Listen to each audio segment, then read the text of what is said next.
like to talk to you about what the implications for the rise of computational technology in the form of artificial intelligence has for the argument with respect to the possibility of economic calculation under socialism.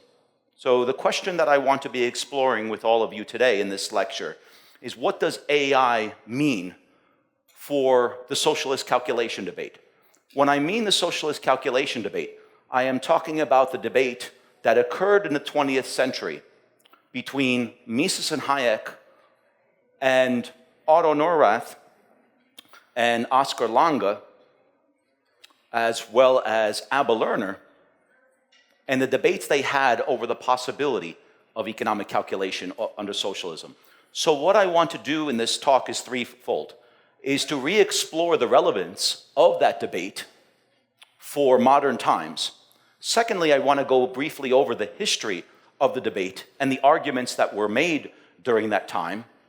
And then lastly, I want to conclude with some implications for that argument. Now, I want to begin with this following quote by a very well-respected economist who was a proponent of socialism named Robert Hellbrenner.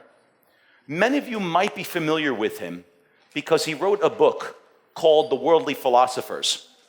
You may or may not be familiar with this book, but he made a very interesting declaration that you might say shocked the academic world, particularly the academic world of economists, by making this statement in the New Yorker magazine, in which he stated in 1989, it turns out that Mises was right. What he meant about being right about the impossibility for centrally planned economies to facilitate an allocation of resources to their most value uses without private property and without market pricing.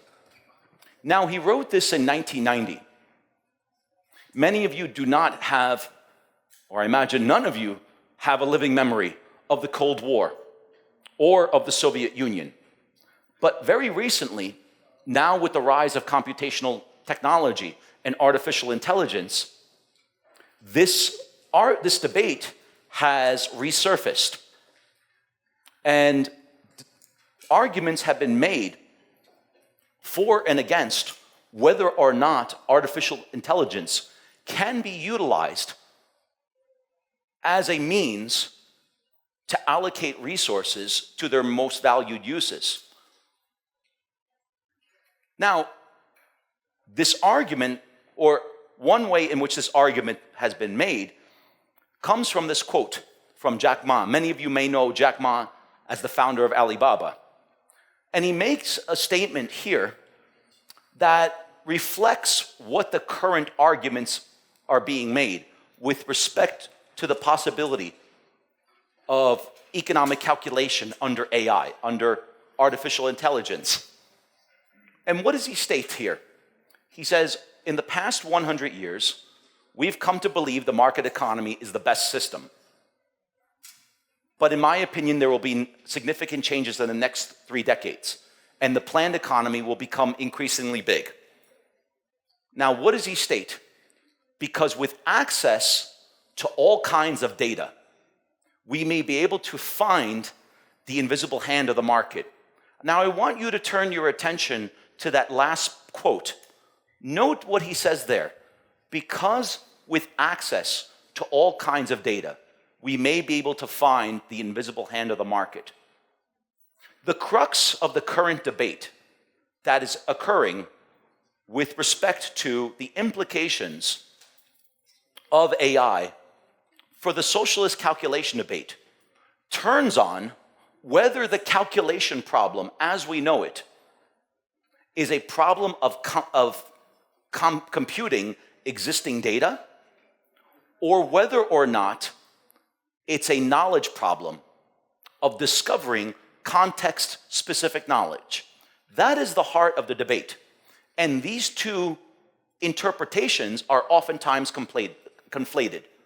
The computation of data and the discovery of context-specific knowledge. I'll be talking about that in a moment. Now, even though the fascination of AI and computational technology has led to, you might say, a return to the arguments that were put forth in the socialist calculation debate. This idea is actually not new. It's as old as a book chapter that was published, posthumously by the economist Oscar Lange in a book chapter that was dedicated to an economist named Maurice Staub. The article, or I should say the book chapter, is called The Computer and the Market. Now note what he is saying here.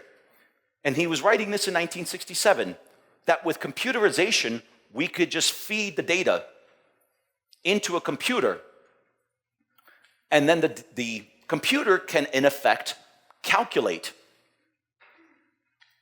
in the same way that a market calculates the relative scarcity of goods and services and allocates them to their most valued uses. He says, indeed, it may be considered a computing device of a pre-electronic age. Okay? More recently, an argument has been put forth with respect to the possibility of implementing socialism with the use of AI. And this term, technosocialism, comes from a book by Brett King and Richard Petty. And how do they define technosocialism? They refer to it not as a political movement, but as a social outcome. As a social outcome. And note the quote that I had provided from Jack Ma. He says, right, with computational technology, we may be able to find the invisible hand of the market, as if the invisible hand is an outcome that's already out there that we can search for. Okay? And the means by which to achieve this outcome, technosocialism, is advanced computational power of artificial intelligence. Now, what do they state at the end? They say with the emergence of artificial intelligence, we have on the verge of perhaps solving the mysteries of the universe. This last point that they're making about AI allowing us to automate society, to provide untold abundance and prosperity, is relevant for the discussion because this was the original aspiration of socialism, according to Karl Marx. My point here is not to suggest that King and Petty are Marxists, but the original argument for socialism put forth by Karl Marx was one in which socialism, which would replace capitalism, the end of socialism was to eliminate the wastes of capitalism associated with what he referred to as commodity production, production for exchange. And by eliminating the basis for the exploitation of the proletariat, the expropriation of surplus value from laborers, and by eliminating commodity production, production for exchange, and replacing it with production for direct use, this would lead to a burst of productivity. So in many ways, the old arguments that had once, according to Hellbrenner, who was a socialist, had been defeated, in many ways are resurfacing in ways that are not even realized and being proposed by individuals that may not realize that these are the original aspirations of socialism. Okay. So what's the main argument that I want to put forth here before we return to the calculation argument? What I'm arguing, or what I want to suggest, is that the calculation problem, as originally put forth by Ludwig von Mises and F.A. Hayek, was a problem of discovering context-specific knowledge, knowledge that only exists and emerges within the context of private property rights, within which market pricing emerges,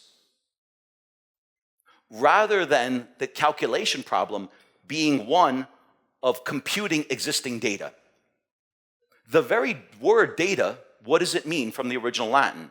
It means something that's given, that it's out there, just waiting to be grabbed and searched for with the right incentives.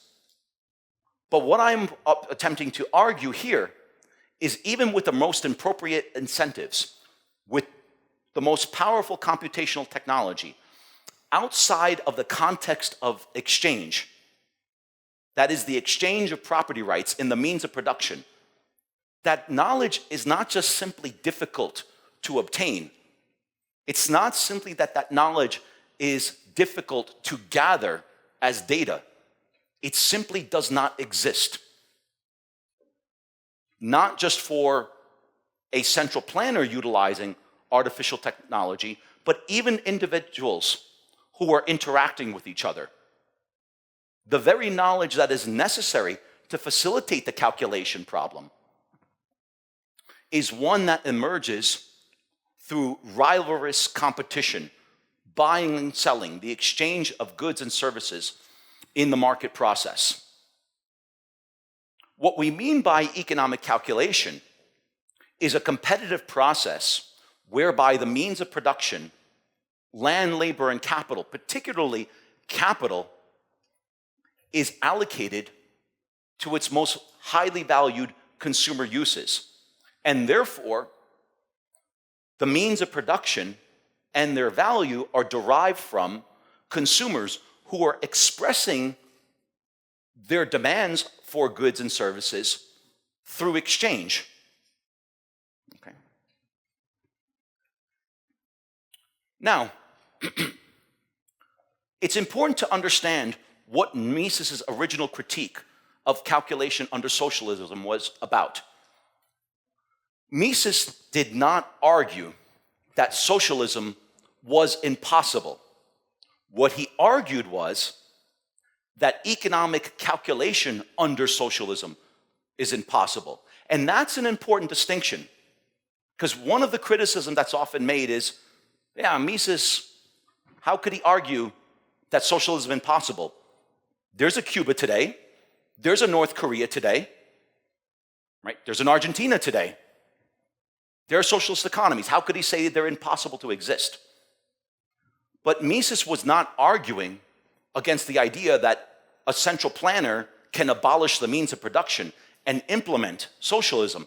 Rather, the argument that he was making is, given the end, given the stated goals of eliminating the wastes of capitalism and delivering advanced material production, advanced material productivity, given that stated end, he argued that it was impossible. So this was a debate originally not about the ends of socialism, which Mises or Hayek never rejected. It was about the means with which to achieve socialism. So it wasn't a normative critique. It was a positive critique about the coherence between the means utilized to achieve the objectives of socialism. So what was Mises's argument? What Mises put forth was an argument that established the best case scenario for socialism. The best case scenario. So he wasn't attacking a straw man, you might say. The assumptions, for sake of argument, that he granted to central planners, this is in his 1920 article, Economic Calculation under the Socialist Commonwealth, which is republished in an edited volume by F.A. Hayek, published in 1935, called Collectivist Economic Planning. For the sake of argument, he granted that there's a market in consumer goods. Given that consumer goods are produced, we can imagine buying and selling of those consumer goods, okay? Secondly, he did not make the assumption that somehow central planners were evil or malevolent. He assumed, for sake of argument, that central planners had the motivation, they had the incentives to do so. So imagine Mother Teresa as our central planner. Everyone knows who Mother Teresa is, right? So Mother Teresa is our planner. okay? And there's a market for consumer goods. And he's assuming complete access to current technological knowledge. So imagine a world in which central planners have the state of art in current technology.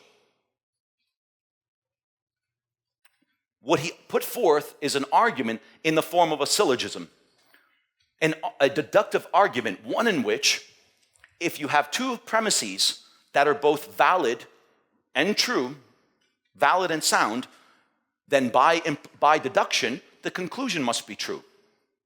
What he argued was, without private property in the means of production, you can't have a market in the means of production. What do we mean by private property?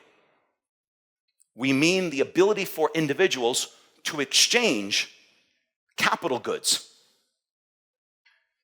And without a market, you cannot have market pricing.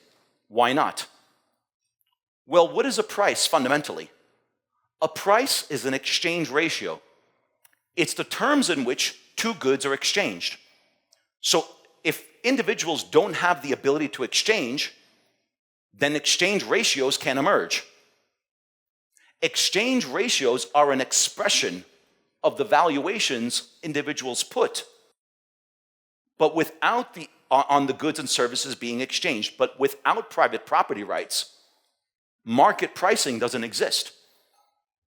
And without market pricing, to reflect the scarcity of capital goods, then economic decision makers are unable to rationally calculate the alternative use of capital goods. Okay. Now, let me illustrate this I'm going to illustrate this in two ways.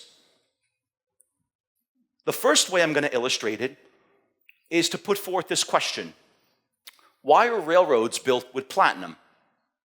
Or excuse me, with iron as opposed to platinum?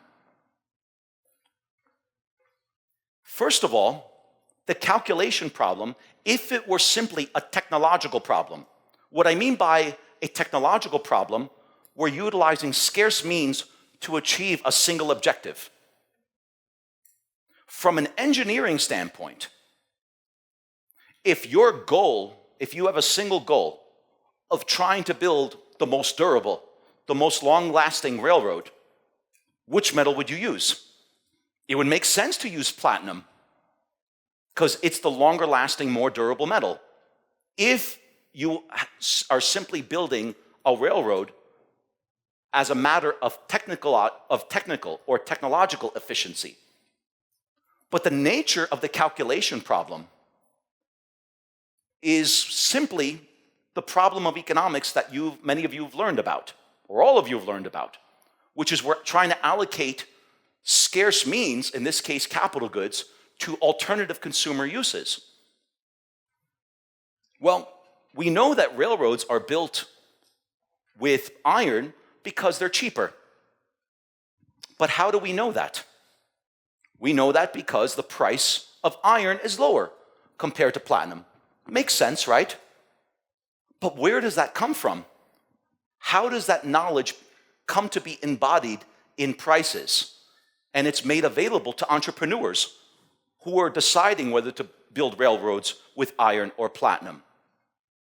Keep one thing in mind, is that when we're thinking about supply and demand analysis, it's not just the demand curve that is subjective. It's also the supply curve that is subjective as well. Why? Because, in effect, the supply curve reflects the opportunity cost of bidding away resources from alternative uses. Suppliers are consumers of inputs. If you're a producer of a railroad for final consumption, you are simultaneously a consumer of an input, namely platinum or iron. This also applies to individuals that are utilizing platinum, whether it's for catalytic converters for cars or for other uses. They are bidding away platinum from alternative uses. So the fact that platinum has a higher valued uses is reflected in the price itself. But that price comes to be reflected through this exchange process. However, if you sever the connection between consumer goods and capital goods, those of you who still use a phone with a telephone cord, that's like severing the telephone cord of a phone.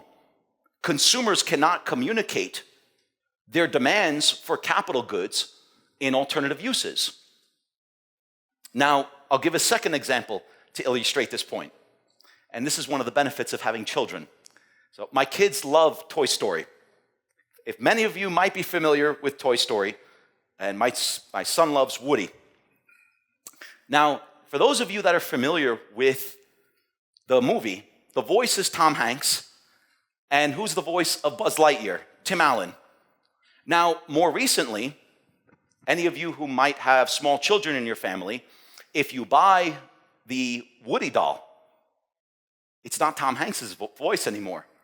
It's a voice that's very similar. It's his brother. Now, why is it nowadays, 30 years later, because the movie was made in 1995, what has happened to Tom Hanks' career? And what has happened to Tim Allen's career? I love Tim Allen, great actor. But Tom Hanks has many competing demands on his human capital, right? He's been bid away his voice, which is an input into producing the dolls, to alternative uses. So what has happened? A substitute has emerged. Now there's a demand for his brother as a voice actor. This is similar to the calculation problem. We may not know why, for example, resources get allocated to their most valued uses. But the marvel of the market, as Hayek puts it, is that it leads to this allocation of resources with an economy of knowledge based on an individual's utilization of their tacit knowledge of time and place. Now, why is this relevant for our discussion? As I had stated before, what was the original aspiration of socialism, which was to eliminate the wastes associated with commodity production, with exchange? Now, the purpose, the role that profits and losses play in a private property system is that it serves as an error correction mechanism. It serves as an error correction mechanism. So imagine a situation in which an entrepreneur builds railroads with platinum, and now they bear losses because the revenue exceeds the cost of production. What the price mechanism communicates to them is that they made an incorrect decision. Because private property rights implies that you have to bear the costs and benefits of your decision making, what happens is that incentivizes the detection of waste and error correction to reallocate resources to their most valued uses. I'll return to this point in a moment. Now, the response to Mises's original critique about the possibility of economic calculation under socialism was delivered by Oscar Lange, and actually one of Hayek's students at the London School of Economics, named Abba Lerner. And what they argued was, they were not Marxist economists in the sense that they rejected the labor theory of value. And what they utilized was the tools of neoclassical economics, which had been utilized to illustrate how markets work, and instead repurposed those tools in order to demonstrate the efficiency of socialism over capitalism. Now, how could that be? They provided a model of what became known as market socialism. So they said, look, Mises, you're right. We need prices to allocate resources to their most valued uses. But this is what we're going to do. We're going to have firms, right? We're going to have firms that are centrally planned, right? So in effect, these are non-profit firms, right? We are going to have firms in a centrally planned system. And what we're going to do is we're going to instruct the managers of these firms to follow the rules of profit maximization that entrepreneurs in firms, in markets, utilize as well. That is, we'll instruct the managers of firms to price according to marginal cost and to produce at a level that minimizes average cost to deliver a profit maximizing outcome, to deliver an efficient allocation of resources. However, Hayek's response to this argument was the following. What he did was to reinforce the knowledge problem that Mises attempted to expose in socialism in his own argument. What he was trying to suggest was that the very solution that the market socialists were proposing assumed away the very knowledge problem that they were proposing to solve. In other words,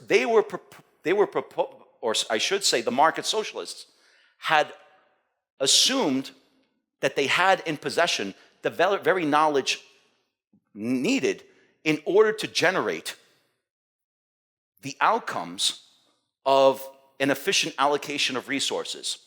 Now, let me give an example to illustrate this point that I'm making about the context-specific nature of knowledge.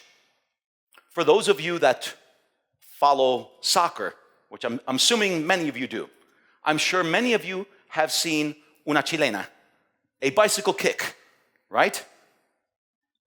Can you imagine a bicycle kick in the game of baseball?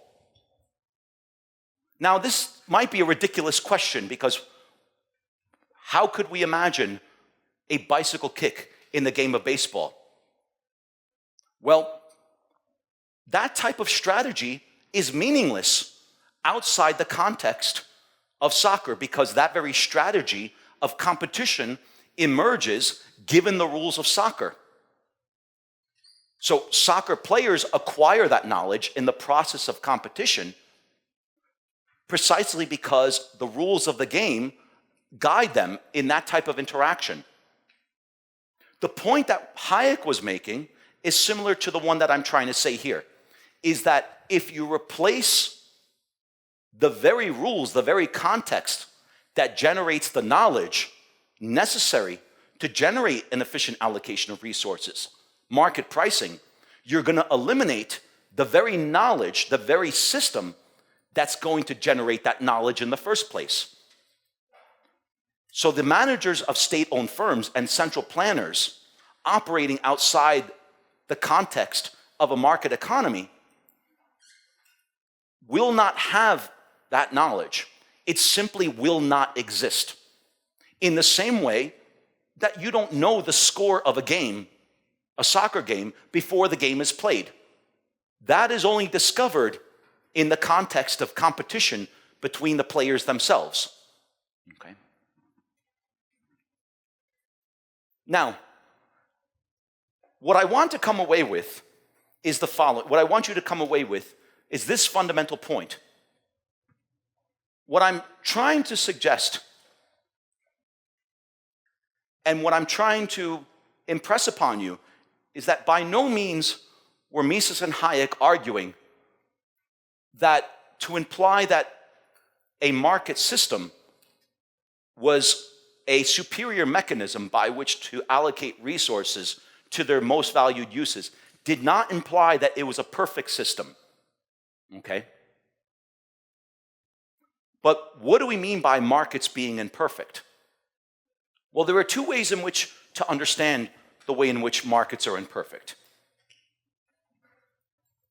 One way in which markets are understood to be imperfect is compared to the ideal of perfect competition. The perfect competition is a model of the market that establishes the conditions of the outcomes of market equilibration, of the market process. So note in the very beginning I talked about the definition of techno-socialism by King and Petty as a particular type of outcome. Okay?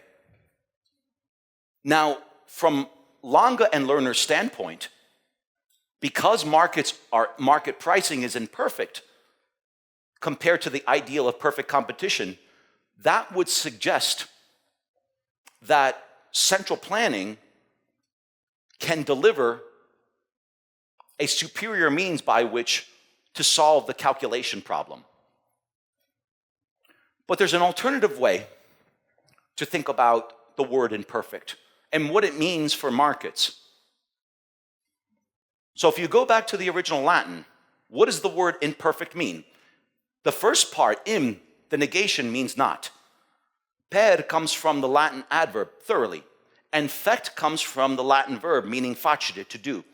So to say that a market is imperfect simply means that it's incomplete. It's a process of completion. So are markets imperfect? Of course. Well, that's the point. The purpose of their existence is precisely because human beings make imperfect decisions. They're a process, the market is a process of error correction, learning, and discovery of context-specific knowledge, access to which does not exist independent of individuals interacting with each other. So no one single individual acting in isolation, like a soccer player simply just standing on the sidelines, will not know the outcome of a game. In the same way that, for example, a courtroom, when we're trying to learn the verdict of a court case, the rules of the game are attempted to what? To discover the truth of the case through competition between the competing lawyers, right? The outcome that emerges occurs precisely because the lawyers are competing against each other. And through the competitive process, if the rules are structured the correct way, what happens? A verdict, truth, that's what the original word means, should emerge. So this point about economic rivalry that I'm talking about here refers to knowledge that no rival by him or herself could have possessed in the absence of that rivalry. This is different from the computation of existing data. The computation of existing data with AI indeed implies that it can become an efficient means for aggregating data. But that's not the same as the calculation problem. If the calculation problem were simply a problem of aggregating existing data, data that already exists outside the minds of individuals, then the calculation problem could be solved. But once we understand that the calculation problem is one of the discovery of context-specific knowledge that even the individuals themselves don't know, independent of that process, that implies that even the utilization of artificial intelligence for central planning, as a means to centrally plan, is impossible. And let me illustrate this point that I'm making here with another example. Just very quickly, by a show of hands, how many of you have been on an overbooked flight before? All right, quite a few number. Okay, now, when an airline is overbooked, there's a reverse auction, right? What do we mean by a reverse auction? The individual who accepts the price of going to the next flight, to a later flight, is the individual who has what? The lowest opportunity cost. Now, do you know if you're the lowest opportunity cost individual in that group beforehand? No. Does the airline know that? The airline doesn't know that. You don't even know that about yourself if you happen to be the individual that's willing to accept the lowest price. You only discover that in the context of that exchange process, that reverse auction that emerges to allocate overbooked seats in an airline. Now, we're talking about 400 seats on an airplane in which there are property rights. This is a for-profit company. So the question becomes, if we can allocate, if a for-profit firm can allocate 400 seats on an airline, can we expect to allocate resources to their most valued uses amongst millions, if not billions of people, with infinite competing ends that are not even yet known for those resources? And so the point that I'm making here is one also emphasized by the economist Peter Bettke, that the knowledge required for economic calculation is available only within the context of the market process. The nature of the knowledge that is required to allocate resources to their most valued uses is context specific. Outside that context, it's not hard to obtain. It simply does not exist. Now, this airline overbooking example that I gave was first proposed by an economist named Julian Simon, who proposed this idea in 1968 in an article called An Almost Practical Solution to Airline Overbooking. Now, Julian Simon was not about the part of the calculation debate. All right, he was not someone that was involved in the calculation debate, but he's up on the murals on the 5th floor, so he's someone that you should know.